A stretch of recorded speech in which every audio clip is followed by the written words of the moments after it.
Welcome, everyone. It's only, an hour or two left of the conference. Hope it's been a fun one. We have enjoyed ourselves. So the topic is, and I'm old school. This is not AI. This is not computer. I got Angela over here to make fun of me that I'm using a piece of paper. So anyhow, finding a way with private pay, revenue opportunities in home care. So to my far right, we have Matt Kroll, President, Personal Care Services at BAYADA.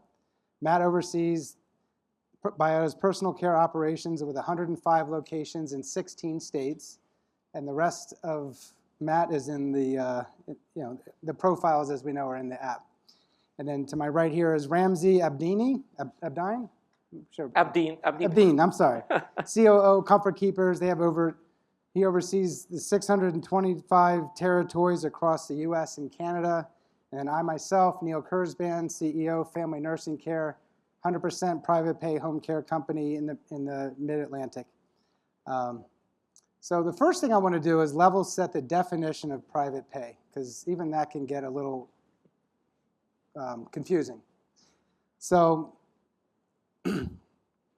private pay refers to, we're going to say, non-medical or caregiving services, ADLs, companionship, transportation, errands, medication reminders that are paid for by the family or the client or the family member, or if they happen to have a long-term care insurance policy. So for this discussion, we're not going to talk about Medicare, not Medicare, not health insurance, and really not Medicaid. So again, this is those that pay $35 an hour to have a caregiver in their home for their mom. That's our business. Okay, so with that in mind, we're going to start the questions. You guys ready? Let's do it. All right. How would you describe the current state of the private home care market? And we'll start with you, Matt. Yeah, I mean, I think the macros look great, right? As everybody has been presenting, the aging population, the number of people that are going to need some ADL assistance, the lack of family members at home to really do that care. So I think, as I say at BAYADA every time I speak to my team, the market is going to be bigger tomorrow than today for as far as I can see into the future. Now, I mean, that's not to say that there's not some things that I'm, worried about or keeping a close eye on. Price is the one that is most on my mind. Our prices are up 30% over the last several years.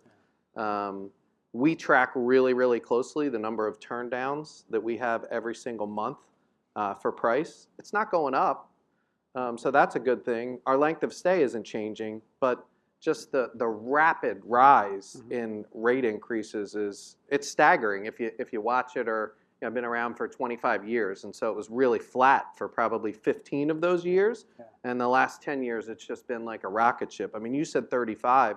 We're actually up to 38 is our average rate across the country. Okay. 38 and change, and that's been moving, north at anywhere between 2 and 7%. Annually for the past, 7-8 years. Yeah, yeah. Ramzi? Well, I completely agree with Matt. I mean, if we look at the demand side of the market, it's great. There is a market, it's only going to grow. So that's good. But then if we look at a couple of other things, one is definitely the accessibility or affordability or price. So that does worry me, just like Matt said. And I look at it a little bit differently. So when we're talking about the clients of today, these are mostly the baby boomers or the silent generation, and they're folks who have put in money aside for a rainy day. When we look at the next generations who are going to need care, I worry a little bit more about that. So there's that. And then if we look at the supply side of things, or the workforce or the caregivers, things have kind of quieted down a little bit, compared to 2 or 3 years ago in terms of being able to recruit. But that's a constant challenge. And then if you fast forward, it's not going to get better. I mean, so to me, when I look at these 3 different dimensions, it just means we have to continue to bring efficiency into this business to be able to pay our caregivers, fairly and justly, and to be able to continue to be an affordable industry because it's needed. So. Right. I mean, I'll just, echo the comment. I mean, yes, the rate increase, I've been doing this for over 30 years. Well, actually, it'll be my 30th anniversary, which is a long time. And to your point, Matt, I mean, just the last 5 or 6 years, the rate increase, the dollar amount from in my markets are like 25 to 35 is probably more than the previous 25 years combined. To your point, Oh, yeah. it's just the rapid rate. So we have seen, like, you know, it's supply and demand. Like, what are families going to do when you're paying more and you don't have as much, or you don't perceive that you have as much? Yeah. And so the nice thing, though, is there are, at least in our world, there's a greater percentage of clients that have long-term care insurance. And so whether it pays for all of their care or most of their care, that does help offset the dollars that are going out of their checkbook. So that is helpful. And then I guess one other comment I'd say is I'm curious if states will start having, like, part of taxes go towards like a long-term care insurance fund. And maybe I don't know if it's happening anywhere. Washington. Is it? Yeah, Washington. Yep. Say more about that, if you would, if you know about it. Yeah, I don't want to pretend to be an expert, but I know that it's a payroll tax that went into effect, and I think it's a few years before folks can access the funding, but that funding will be there, and it'll function similarly, is my understanding, to the way long-term care insurance functions, with a daily amount for a consumer to use. Yeah. Okay. We're going to keep moving. All right. So successful businesses differentiate themselves. Please share how you've differentiated your services from others in the competitive private pay home care market. Ramzi, we'll start with you. Take it off. All right. So right off the bat, I think it's very hard to differentiate our services. But for us, I mean, we bring it down to two things: culture and vision, right? This, to us, is really what drives performance rather than performance driving culture. So for us, when we talk about our vision, which is to redefine the future of aging, focused on, through care focused on possibility and positivity, these two things for us is how we try to differentiate. Possibility, which is about all that is possible, to thrive in your home rather than to just age in your home, and positivity, which is really the message we try to drive, with our clients and with our caregivers. This is where we put all of our efforts in terms of differentiation. Yeah. Yeah, I mean, I think from my perspective, we really are perceived by referral source and clients as a sea of the same. It is so hard for clients and referral sources to see the differences. And the way we talk about it internally at BAYADA is, we believe we differentiate on quality, and I really believe that's true. We don't have salespeople intentionally. We take that money and we invest it in our office teams. We use RN clinical supervision, even in states where it's not required. We invest in college-educated schedulers for the most part that can grow and become directors. And so for us, that's quality. But what I tell my team is, no one cares until we match our competitor's sense of urgency and we make a connection. The buying decision is all about who picks up the phone first and do they make a connection with you. Right. And so to really prove differentiation, you have to get in the home first. So as we evolve to the future, I know we're going to talk about a couple other topics. I have some ideas around what we're doing to kind of create products and things that will be able to be perceived by clients and referral sources as truly differentiated. But one of our internal conferences, we had a presentation and we flashed up all of our competitors' brochures. And our values are compassion, excellence, and reliability. And I'll bet you everyone in here who does private pay has at least one of those values in your brochure. And so it was just like this sea of the same, and you can imagine the buyer that we're targeting. It's either a referral source that's trying to get something off their plate, or it's a family who's upset because they knew they needed us 3 months ago and an incident's happened, and now we have to start within 24 hours. So that's my... Interesting, yes. I'll just add that, at least at our company, we do not like to identify ourselves as a home care company. We say we are in the service business and we, oh, by the way, happen to do home care. And so it's the thought process of every touch point, of every interaction with every caregiver, every client, every family member, every referral source, and it's just, the way, it's a unique way to actually measure touch points. And it's not easy, but it's so vital, because if someone is paying $35 or $38, whatever they're paying per hour, it's a lot of money. And if we don't create a wow experience for them, just the risk of leaving. I mean, it's just, there's a risk that they would choose to go elsewhere in that sea of similarities, or what do you Sea of sameness. Sea of sameness, there you go. So Sea of compassion. sea of compassion. Okay, and the other thing, most of us know, like if you were to go to, I don't know, pick a fast food restaurant, you know the difference between McDonald's or Chick-fil-A or Burger King or something, but most people don't know the difference of home care companies, private pay home care companies, despite some advertising that goes on around the country. They don't really know until they're in the situation. And so then they have to, it's not like they know the difference between chicken and burger. To your point, the sea of same. And okay, but I'm going to move on. All right. So AI, technology. Been hearing a lot about that at this conference. Lots of buzz around AI with more and more home care agencies implementing AI into their operations. Please share an example how you've used or are planning to use AI. It's the token question. So go ahead. Ramzi, why don't you go ahead and Oh, I get to go first. All right. Well, so for us, yeah, I'll talk about two different examples. One is kind of in-house built. So we're now 100% franchise-focused organization, and our growth is really going to be helping our franchisees grow. So one of the things we did last year is we went around and talked to our fastest-growing franchisees to ask them, what is it that you do that you think is propelling you to grow?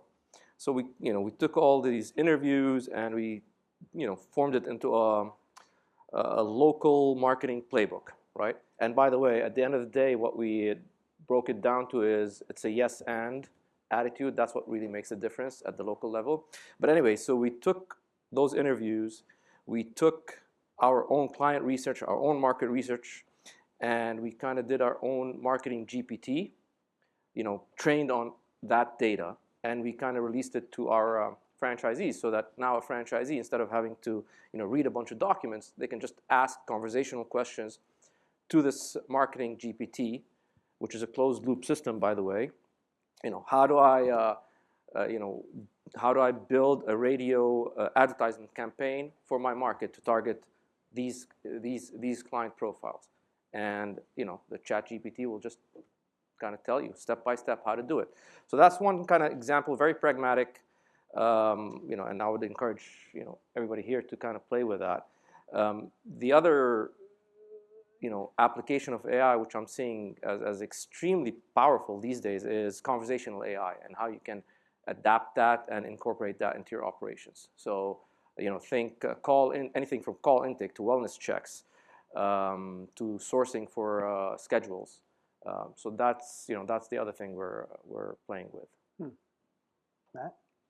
Yeah, similar. We have we've put in a built-in chat GPT that we're using to analyze client satisfaction, that we're getting our branch managers to use to analyze employee satisfaction, and I'll call just the basics.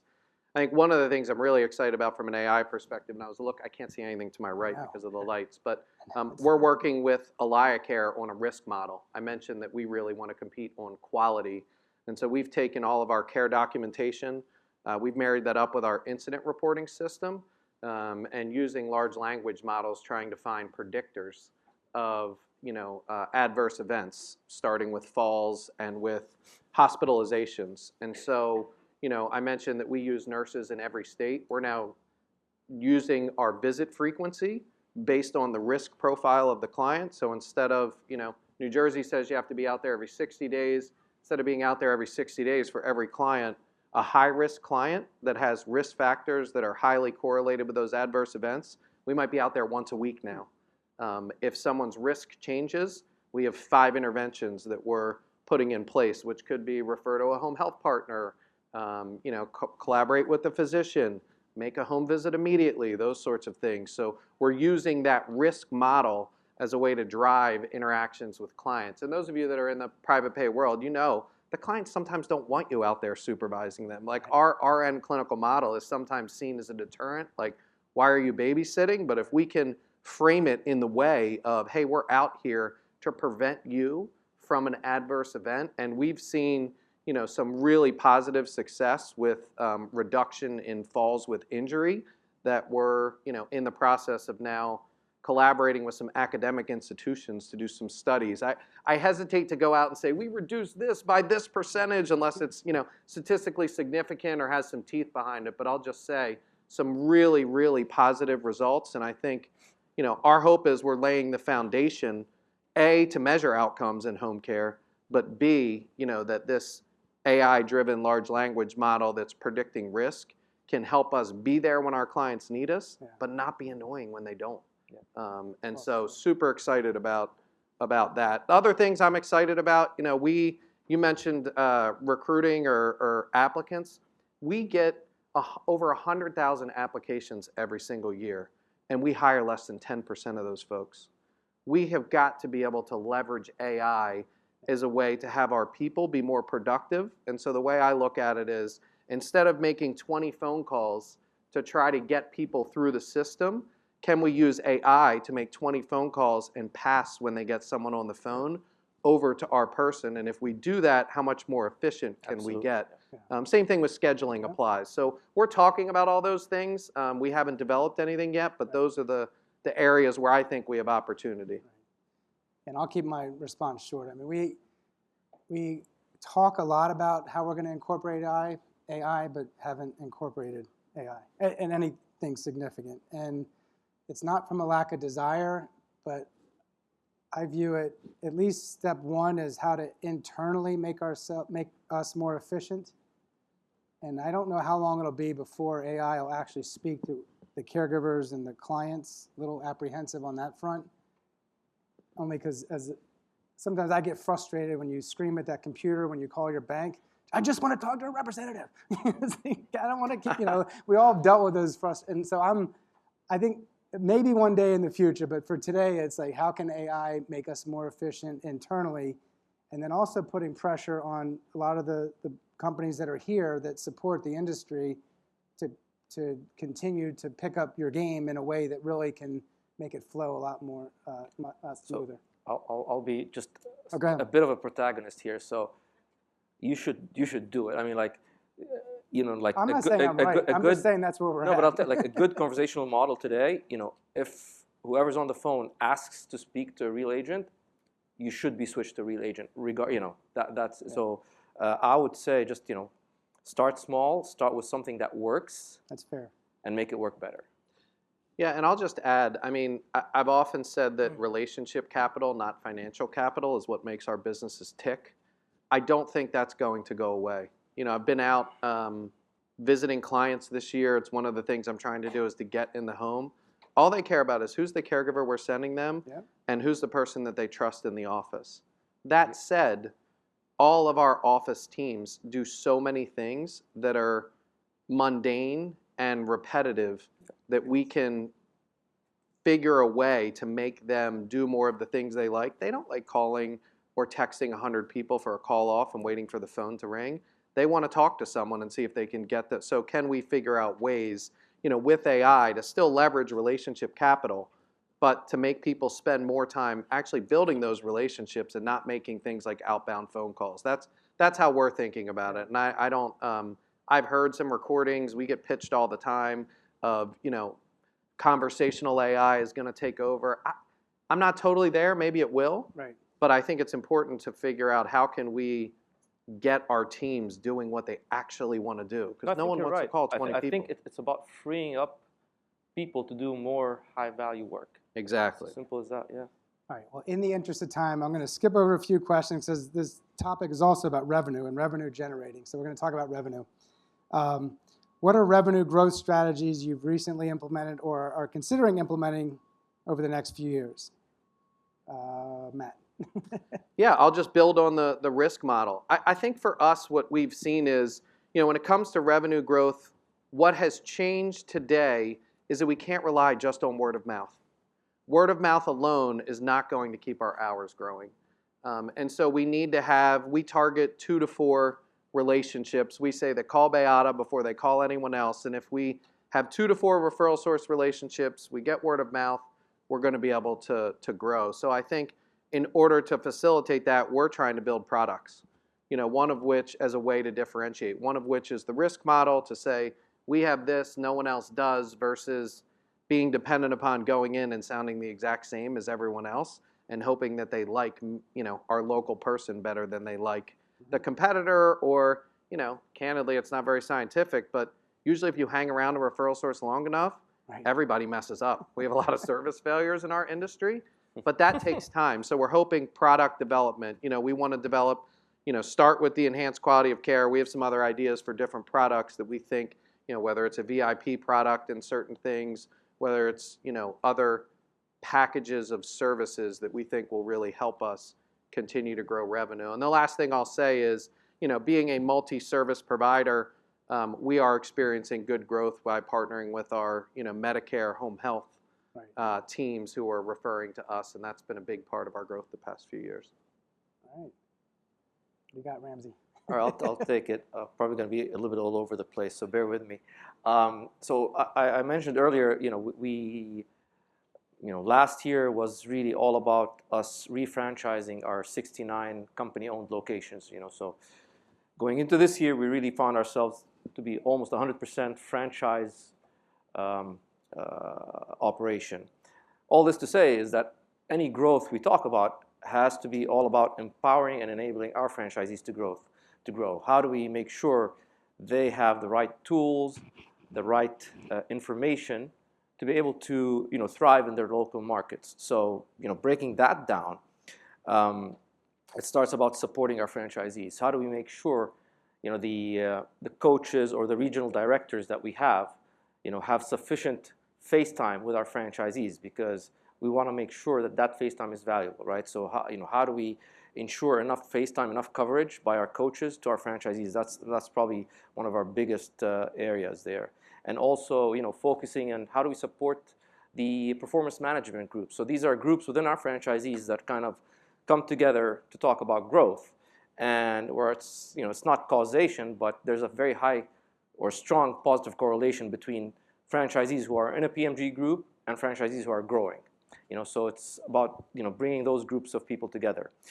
Then it's also about for us, Neal, you mentioned we have around 615 territories, but we've also got another 500 territories to sell. So how do we bring in the right type of franchisees today to ensure kind of the oxygenation of our network and ensure that we have the right folks who want to grow the business? It's about partnerships. So being the size we are, this kind of gives us a seat at the table with many national players. And how do we leverage that? So we are experimenting with new care models. The guide model, I would definitely invite everybody in this room to look at that. The hospital to home, that's another area where it's not huge business, but I believe it's something that's around, that's going to stay. So we're kind of making some partnerships there. Also, it's about having the right vendors, the vendor relationships. So we talk about AI. At the end of the day, we're not going to build any large language models, but the vendors have to. So I would encourage you all to kind of partner with the right vendors who are putting enough investment behind AI and behind security as well, cybersecurity. So marketing, at the end of the day, that's what's going to sell. So for us, I mentioned the local marketing GPT, but digital marketing as well. That's changing. So people used to think that the zero moment of truth is Google. That's where people start their search. Well, today I think 10 to 15% of searchers are starting at ChatGPT or other AI-driven search models. So we have to make sure our content and our algorithms are geared towards that. Let's see, what else is my there? follow-up question, let me interrupt, because I have it's kind of like a follow-up question. Do you believe adding service lines is the answer to enhancing your revenue growth, or is it doing what you're doing and doing it quicker, better, faster? And what's both of your thoughts on that? I mean, I think for us, we've been on a really long journey as it relates to adding service lines, right? We started out 50 years ago only private pay, and then we diversified into Medicaid personal care, and then private duty nursing, and then Medicare services, hospice, et cetera, et cetera. So I certainly So think, you've run out of service lines? yeah, well, not yet. I'm sure there's a few more that we're not in. But, you know, the point is, I think it's great. I think what we found over the years, though, is when we did multiple service lines out of one location, one service line tended to take over. Yeah. So if we grew a really good private pay business, which is what we're here talking about, and we add Medicaid, inevitably the private pay business goes down, and the Medicaid business tends to grow up. So top line might grow, but you're just growing a different business. So I would say for anyone looking to diversify, I think you have to be thoughtful about what are you okay with the potential downside to your current core business to grow another service line, because generally when we do more than one thing in one location, one grows really well and the other goes down. And so it just, you have to be thoughtful about it. Do you have Medicaid and private pay in the same market? Or you guys Rarely. kind of now you've learned from that and you just Rarely. stay away from doing that? About So you 8 pick and years choose ago. which service line in each market you're going to go into. When we do a de novo, we'll go in with one service line in mind. Now, again, if you go into rural areas, I use Western North Carolina, Vermont, some other areas, we might do multiple personal care service lines out of one office because we don't think we have enough to be able to get scale in both businesses. Right. But generally I would say 90% of our locations were unique to one service line so that we can focus on growing that particular service. So again, the question, do better with what you're doing or add service lines? What's your take on that, Ramzi? Yeah. So I mean, first of all, I would agree with Matt. We find that folks who do private pay tend to do private pay really well, and folks who do Medicaid, do Medicaid pretty well. And mixing those two businesses is usually not very successful. And your franchisees do both? Is that correct? Or they only They one or the do other? both, yes, but you'll either be doing one or the other. Right, okay. We don't have any franchisees doing both, Gotcha. at least to any significant extent. But in terms of service lines, launching service lines, to us, the way we see it is taking a service that you're already doing. So, for example, most of us here take care of patients with dementia, right? But how do you take that service and then package it and brand it so that at least it's getting out to the market in the right way to attract that demand? So it's not necessarily about doing something new. It's about how do you take that and market it and package it, specifically as a specialized product. Yeah, I guess I didn't chime in. So I would say my hope is that the EMRs get sophisticated enough that we can do, as a revenue growth strategy, similar like Uber and Lyft, where the price it costs to go to the airport later today, if you go at rush hour, it might be more expensive, and if you go at 2 o'clock, it could be less expensive. But you're going to the same place, same distance, same everything. Well, it might take a little longer. But point being is it would be nice if the $38 or the $35 an hour actually changes based on supply and demand. And I'm looking forward to that day because so many companies struggle with the worker shortage. Well, would you rather just say, sorry, I can't help you, or your price is going to be higher, but at least you can get to yes. At least you can still give them an option, and they can then be the one that says no, as opposed to you saying, no, I'm sorry, I've run out of caregivers. Which I got to go on a tangent. Just imagine going into Starbucks, and they go in there and you say, I want some coffee. Yeah, we're out of coffee. What the hell? Like, I'm sorry. Like, I just find it irresponsible to not have your business. Like, your business is having care. And I know, and listen, I'm not saying I've never been in this situation, but we have a responsibility as leaders to create that supply and demand and the right balance and all that stuff. So, and I think part of the solution will be dynamic pricing. And it can be a lot lower. Like, wow, you have a lot of amazing caregivers waiting to get work, and that particular client got lucky.